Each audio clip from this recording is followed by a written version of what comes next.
Pemirsa, puluhan pelamar lelang jabatan di pemerintah Kota Banjarmasin mulai menjalani asesmen secara tertutup mulai 23 hingga 26 Maret 2022 di Aula Kayu Baimbai Balai Kota Banjarmasin, Jalan RE Marta Dinata, Banjarmasin Tengah. Dari 54 orang yang lulus seleksi administrasi, hanya seorang kada berhadir dalam tes asesmen tahap kedua.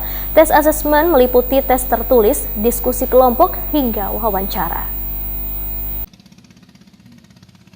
Puluhan pelamar lelang jabatan di pemerintah Kota Banjarmasin mulai menjalani asesmen secara tertutup mulai 23 sampai dengan 26 Maret 2022 di Aula Kayu Baimbai Balai Kota Banjarmasin, Jalan RE Marta Dinata, Banjarmasin Tengah. Dari 54 orang yang lulus seleksi administrasi, hanya seorang kada berhadir dalam tes asesmen tahap kedua.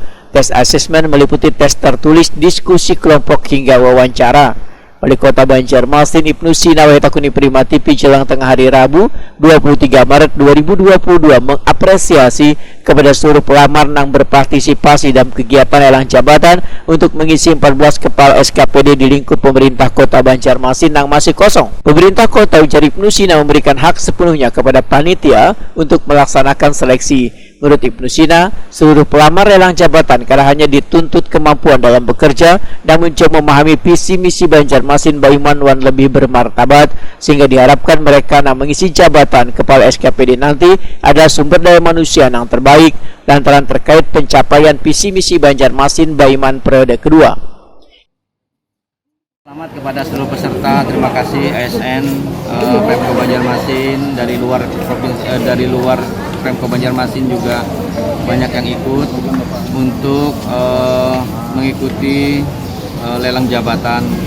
Ini adalah sebuah indikasi bahwa semangat dan spirit pengabdian bagi seluruh ASN, terutama yang sudah memenuhi persyaratan, ini tetap semangat.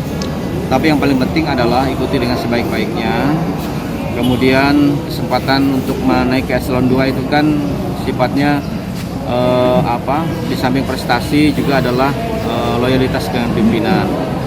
Makanya nanti dari hasil ini kita berikan sepenuhnya kewenangan kepada pansel untuk melaksanakan kegiatan seleksi. Hasilnya nanti 3 nama akan disampaikan kepada pimpinan. Nah, 3 nama inilah yang kemudian sebetulnya 3-3-nya layak. Itu prinsipnya. Siapapun yang dipilih, karena disitulah kewenangan pimpinan ada, dan melihat dari aspek lain di luar misalnya kepandaian, keprofesionalisme, kemampuan, kemauan, dan juga yang paling penting adalah bekerja dengan sebaik-baiknya. Itu saya kira, dan memahami visi misi Banjarmasin Baiman dan lebih bermartabat.